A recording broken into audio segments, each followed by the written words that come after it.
Good morning, ladies and gentlemen. Welcome to my new video. Before I start, very quickly, I've got a new channel, guys. Make sure you go there and subscribe. The links are in my description. And make sure you go there, check out all the videos that you haven't seen. I'd really, really appreciate it. Anyway, let's start with the show. So that didn't last long, did it? I'm talking about the ceasefire, the deal that they signed. It really did not last at all, not even a few days. Again, Israel has won. They have managed to sabotage the deal.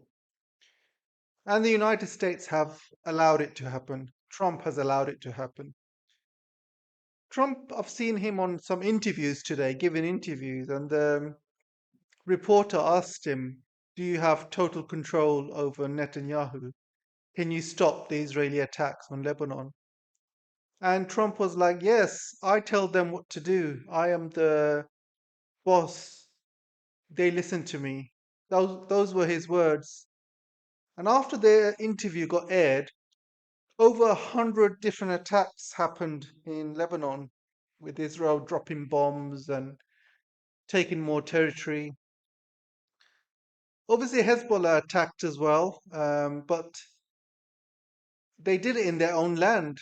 So, according to international rules, if your country's been invaded, you can do whatever the hell you want to the invaders.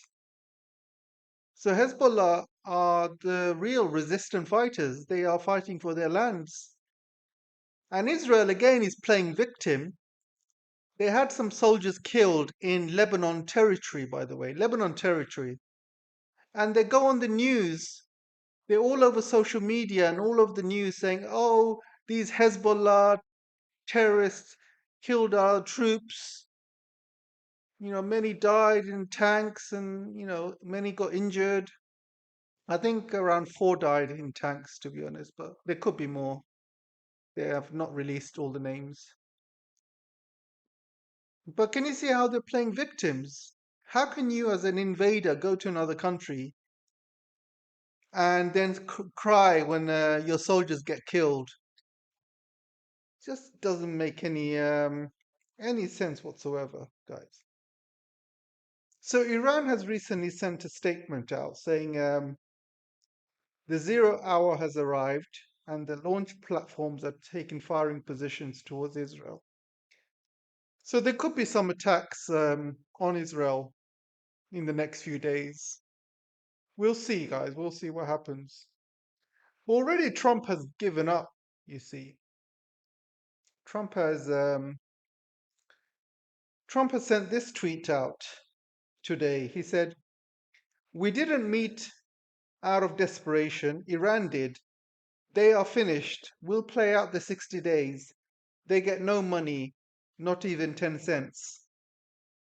So imagine doing a deal with this guy where he sends a tweet out like this saying that we're just going to play out the 60-day ceasefire and there's not going to be any money sent to Iran. There is no point having a deal then. There's no point having any conversations. And this is why JD Vance was supposed to fly over to Switzerland, I believe, and talk to the Iranian delegation, but that's been cancelled. And I'm not surprised why. It's because of Israel. And I don't really buy this good cop, bad cop thing. End of the day, I don't think Israel can do anything without American approval, guys.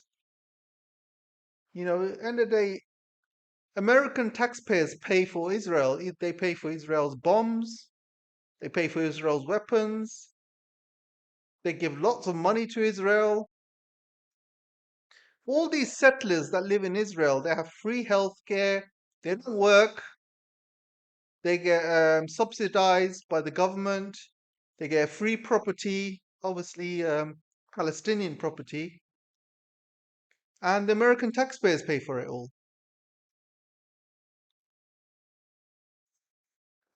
So it's on shaky legs, guys. It's on very, very shaky legs.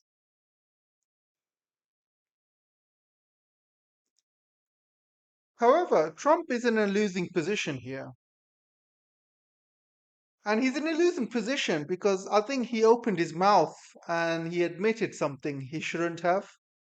And this puts the United States in a really, really weak position. Just a few days ago, when he announced the signing of the 300 billion deal, he got cornered by some reporters, as you can see. And he said something he was not supposed to say.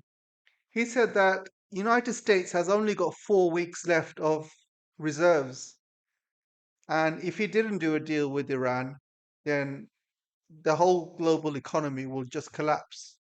I don't think he was supposed to say that because this puts United States in a very weak position, and this puts Iran in a very strong position because all Iran has to do is just wait it out. They can just keep the strait closed for another 4 weeks and watch America burn, because that's what Trump has let the bag out, cat out the bag, as they say.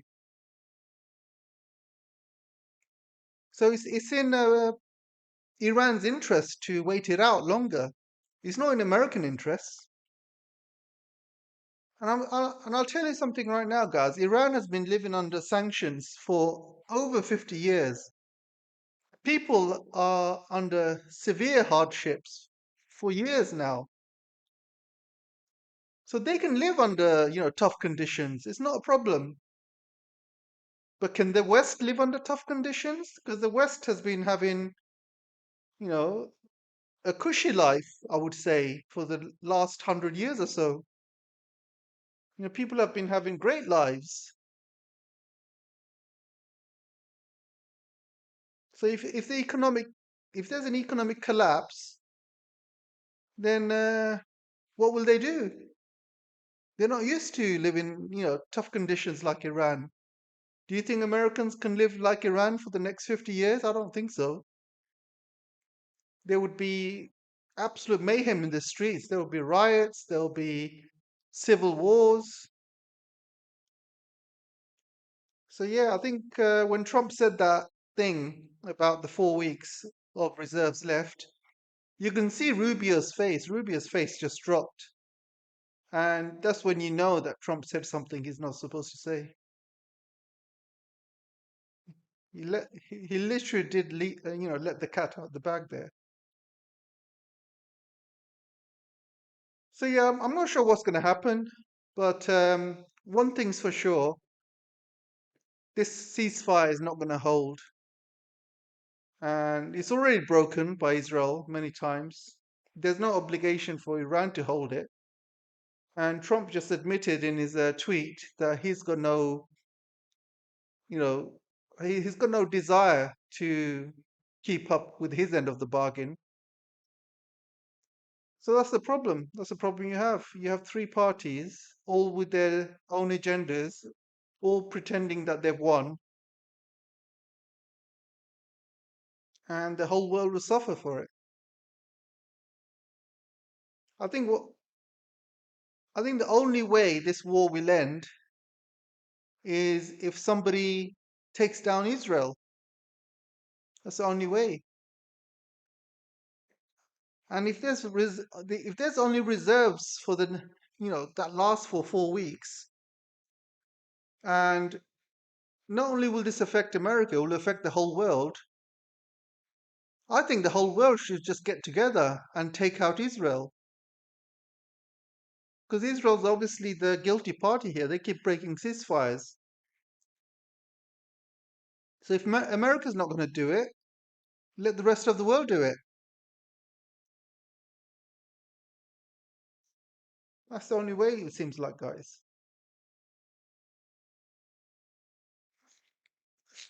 So there was a couple of incidents happened on the G7, and only today these are coming to light. And it's about Meloni, and it's also about the Japanese Prime Minister Takaichi, I believe is her name. Takaichi. Yeah, I'll check later. So let's start with Meloni first. So apparently, all of the Italian press today, it came to light. Trump basically said that Meloni was desperate for a picture with Trump, and Trump agreed to it because he felt sorry for her, and this got spread all over the Italian media. So Meloni came on, as you can see, she's basically doing a um, video basically condemning Donald Trump. She says, this is not the way to treat your allies. You wouldn't even treat your enemies this way. So she's obviously not happy. And there was supposed to be an Italian delegation going to America for trade talks and other talks, and they've cancelled it basically. So Meloni used to be a major fangirl of Trump. Once upon a time, there was major. She was definitely a fangirl. But relationships have soured recently for many reasons. One of the reasons was Trump was attacking the Pope, and also, he wasn't happy that Italy didn't join to help with Iran, and let's just say last few months they've kind of had a falling out. So Meloni is not happy, um, and obviously, as we know, Spain is definitely not happy with Trump. N- None of the EU are happy with Trump. At the G7, he was his usual egotistical, self. And you can see from the photo shoots, they took photo shoots together, but when the photo shoots had ended, everybody was walking and doing their own thing, and Trump was just there standing by himself. The fact that he would come to meetings hours, not minutes, guys, hours late, and he would just come over the meeting and he'll say something like, "I'm the boss," and then he'll sit down and have the meeting. He shows utter contempt for the EU. And I think the only reason he went to the G7 is to basically ask their help with Iran. That's the only reason. If there was no war with Iran, if there was no Iran in the picture, I think he would have skipped the G7. That's what I believe. So yeah, he's made an enemy of literally every single EU country, apart from the real puppets like Germany and Britain and, obviously France as well.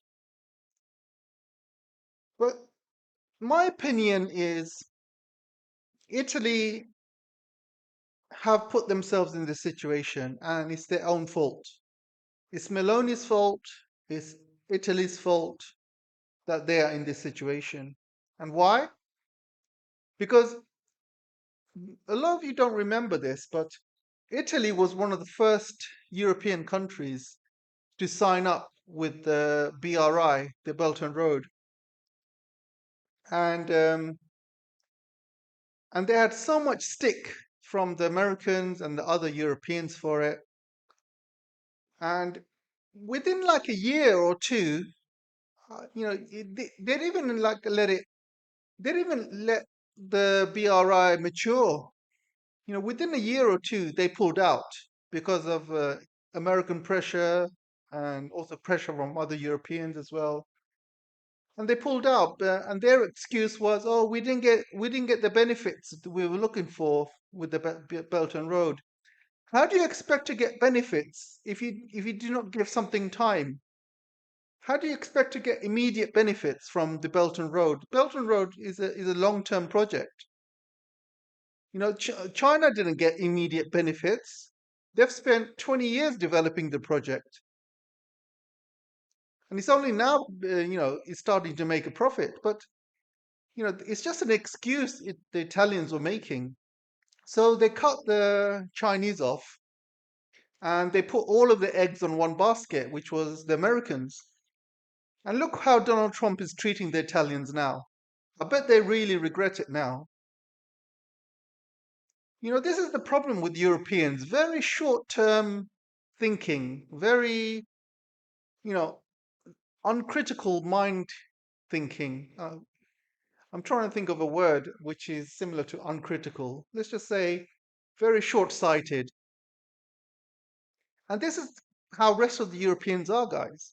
You have the Germany's self-sacrificing themselves, self-sabotaging themselves, blowing up the Nord Stream. And yeah, they knew about it. I mean, everyone knows they knew about it. And you got the Italians self-sabotaging themselves with the Belt and Road.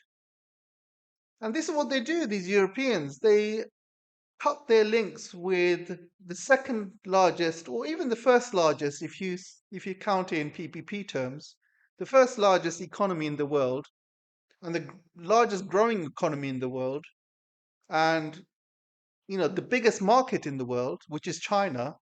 They decided to cut themselves off that market. They cut themselves off cheap energy from Russia, and they put all of their eggs in one basket in America. And this is why America and Donald Trump treats them this way, because he knows, these short-sighted, charlatans. I wouldn't even call them leaders. They're literally charlatans, puppets. Have got all of the eggs in the American basket, and Trump can treat them however he wants. So there's no point complaining now. If the Europeans were really smart, right? If the Europeans were really smart, they would keep that Russian gas, the cheap Russian gas. They would try and find a way to end the Ukraine war, and they would keep the relationship with China. In fact, make that relationship with China even stronger, because that's looking after Europeans' interests. So if America or Donald Trump tries anything with Europe, Europe can say, all right, you know what, we don't need you. We have China instead. We'll buy all of our goods there. We'll invest all of our money there. And then you will see, people like Donald Trump will start respecting the Europeans. Donald Trump will think, okay, I can't treat them badly, but otherwise they're gonna, completely go with China. So I have to tread carefully with the Europeans. If they were smart, they would have done that. But they're not smart, guys. This is all self-inflicted, all of it. So let's talk about another non-smart leader, who's the Japanese female Prime Minister, Sana Takaichi. So there's some stories coming out in the Japanese press, guys. This is on the Japanese press. This is not on the, this is not like Indian press or anything like that, or you know, Western press who could lie. This is coming out in all over the Japanese press. Apparently, there was a big argument between her and Trump in the G7. And this G7 argument was mainly about Trump wanting 150 billion from the Japanese, basically, to pay Iran, because he wanted Japan to pay for half of the 300 billion funds. And obviously she heard that and she was like, "Why? Why do you want us to pay for it?" And Trump was like, "Because I'm opening up the strait for you. Your economy will be destroyed." And so they had this argument, and apparently she said, "But you're the one that closed the strait. You're the one that started the war. It's nothing to do with us." And Trump was basically blackmailing her, saying, "Look, if you don't pay the 150 billion, I will cancel the agreement with Iran, and you will have no oil," basically. So they had this, major argument, and it's all over the Japanese press, by the way, if you don't believe me. And she stormed out of the meeting. Remember the video I made a few days ago of her looking very lonely and sad, and very depressed. She was rocking on her chair while everyone else was, talking and laughing. I think it might have happened during then because she apparently left the G7 early. She didn't even go for the dinner. There was a state dinner for all the G7 leaders, and she didn't even turn up for the dinner. She just went straight back to Japan. So again, same as Maloney, guys. The Japanese have put all of the eggs in one basket, which is the Americans, and they have made an enemy out of China and all of the surrounding neighbors, and they have again self-sabotaged themselves. And this is what you do when you put all of your eggs in one basket. You allow Trump to treat you however he wants, because you have shown yourself to have no brains, no integrity, no critical thinking. You know this is the same as in this is the same in relationships, guys. If if you don't respect yourself, and if you completely become a slave to your partner, you allow your partner to treat you bad, and you don't respect yourself, and you don't leave the relationship, you just stay there to be treated bad all the time. This is the same thing in international politics. Japan is there. They have been treated so badly by the Americans for the last, God knows how long, ever since they dropped those bombs. And also the Plaza Accord, and also, the Japanese have allowed themselves to be treated, humiliated by the US year after year after year, and yet they still stay there as loyal servants, as loyal chihuahuas to the Americans. And this is how they will treat you, because they know they can get away with it. They can treat you however bad they want, just like in relationships, because they know you will take it, and you've got no self-respect, and you will take all of their you know punishments and abusive behavior.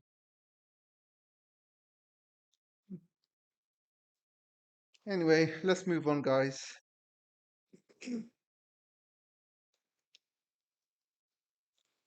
So there's a story coming out that Tulsi Gabbard has admitted that there have been 150 biolabs all across the world, and she's released some classified documents.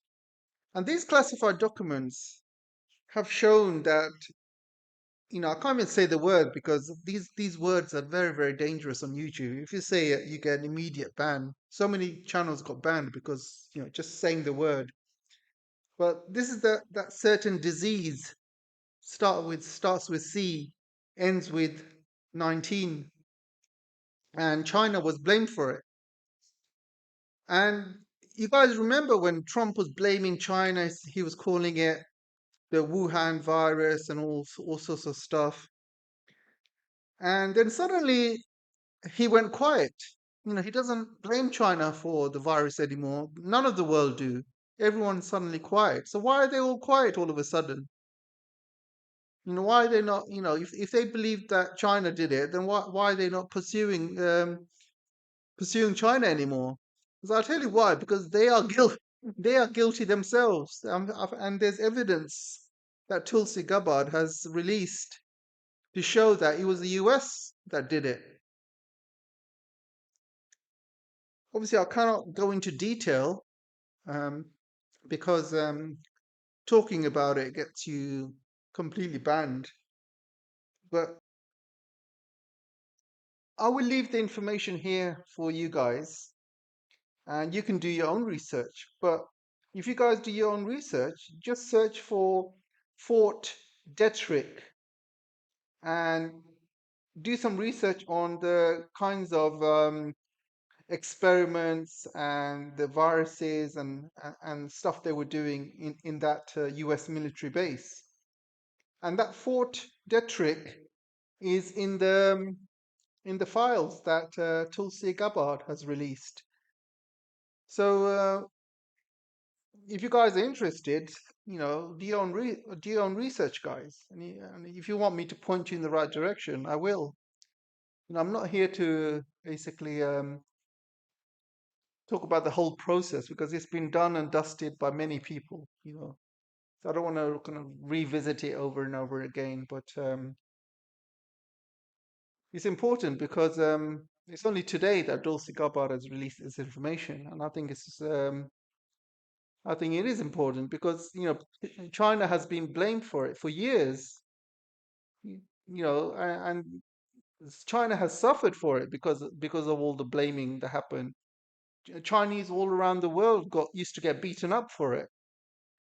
My friends one of my friends got beaten up as well because of all the racism that was going against Chinese people during that time. So China has suffered greatly because of it, all because of Donald Trump and certain countries blaming China for it. And now suddenly they've all gone quiet. Unbelievable, guys.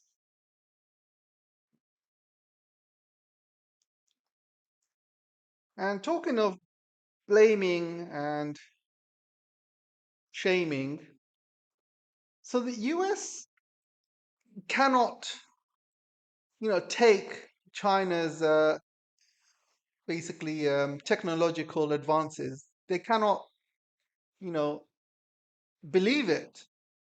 So, China's been releasing all of these chips. Huawei's releasing all of these chips, 5 nanometers, 3 nanometers, obviously with stacking and all of the latest phones. Huawei phones have, 3 nanometers, 5 nanometers chips. So the US is now starting to blame ASML for it. And it's so funny, guys. It's absolutely funny. They cannot take China's technological advances. They still do not believe that China can innovate, China can, you know, technologically advance and create and produce new technology. They cannot believe that. So what they do is they start blaming. So I saw this article today, and they're basically blaming ASML, saying you guys must have been secretly selling, you know, these chip making machines when we told you not to. And ASML has been denying it, but America is basically asking for a full audit, and they're basically blaming ASML for China's progress in the chip sector. And I thought it was so funny because ASML has been very, very, how would you say, compliant to the American demands. In fact, ASML has been so compliant that this year, you know, China sales have almost gone to zero, and they have been losing so much money. They had to let go of 6,000 people recently. 6,000 people they had to let go, and nobody is buying their latest machines. You know, TSMC, Intel, all these companies they're not buying the latest machines because it's just too expensive, guys, and it's become more expensive because you know the raw materials, the cost of oil which has gone up, the cost of everything else has gone up, rare earths has gone up, the cost of neon gas which it needs, everything, all the raw material prices have gone up. So the machines used to cost around 400 million, maybe 6 months ago or a year ago, have now doubled to 800 million. I'm not joking, guys. I am not joking. It's literally doubled to 800 million. So it's almost like $1 billion to buy one of these machines. Who's going to buy who's going to buy one of these machines for $1 billion? China is making 5 nanometers chips, 3 nanometers chips with the old machines, with the DUV machines, which means, they are producing chips for 1/10 of the cost. They're not paying 800 million, using 800 million machines. They're using machines which are probably worth 80 million or something, the old DUV machines, the advanced ones. So I thought it's just really hilarious that America's just now targeting their allies. And it's all ASML's fault, by the way. I think if ASML played it smart, they would have been able to sell machines to China and to America, but they're not smart guys. They decided to completely cut ties with China, and now America is after them. ASML is not going to last. If you're a company and you suddenly destroy your biggest customer base, which is China, you will not last as a company because China will produce the same machines for much cheaper and they will take market share. So ASML's time is coming because once China releases its own EUV machines, it's over for ASML, absolutely over. Okay, let's move on to the final story, guys. So this is the funniest story I've ever heard. I wanted to put this as the final idiot of the day, but it's just like it is such a funny story, guys. This is the pool in front of the White House. It's called the reflecting pool. And when Donald Trump first, declared he was gonna, basically clean this pool out because he said that it was dirty, it was full of algae, and he's gonna clean it out. It's gonna look amazing. He spent around 14 million, 14 million to renovate the whole waterway. And then within a couple of days, they started growing green algae. And it started growing green algae because they used a kind of paint. And this paint is basically not very good for the weather in Washington. And apparently, it was very, very good conditions for algae to grow. So the whole pool within days turned green with all the green algae. It was a huge embarrassment because Donald Trump spent 14 million on it, and it looked even worse. He should have just left it as it is, but now it looks much worse. And then what happened was people came in and they started dropping hydrogen peroxide, which is a chemical which can strip paint and stuff. But it also kills algae. However, the algae is still there, and the paint is coming off. And as you can see, the blue paint that he did in the pool, because he wanted to reflect the pool all blue, basically. So all the blue paint is coming off, and people are stealing this. Apparently, people are stealing it and taking it home as souvenirs from Washington. And it's all over the news, all of the papers, and it's a huge embarrassment for Donald Trump. And the people who did this work are apparently donors of Donald Trump. They basically Donald Trump gave them a favor and gave them this work. And these people who done the work, they're not experts. Basically, they are basically friends of Donald Trump. They are donors who gave money to him. When he was going on his rallies and things like that. And he just gave the contract to them because they're friends, not because they have the skills or they have the expertise to do something like that, but only because they were friends. So obviously, these people they have no expertise on doing this. They did the work, they took all the money, and left a total embarrassment for Donald Trump. So why is this story important? This story is important because this is exactly how Donald Trump's presidency has been going for the past 2 years. Everything he touches gets destroyed. Everything. He tried to start a trade war with China. It failed. He tried to start a trade war with the rest of the world. That failed. The rest of the world started basically diversifying from American trade, and they started going more towards Chinese trade. And China's trade balance started growing more and more because everyone was just buying stuff from China instead of America. His war against Iran has failed. You know, there's been one failure after another. I don't think he's had one single success. Not one single success, guys. It's just been failure after failure. And also, it shows that Donald Trump, you know, it, people understand why he went bankrupt for 6 times. It shows Donald Trump to be totally incompetent. He doesn't know what he's doing.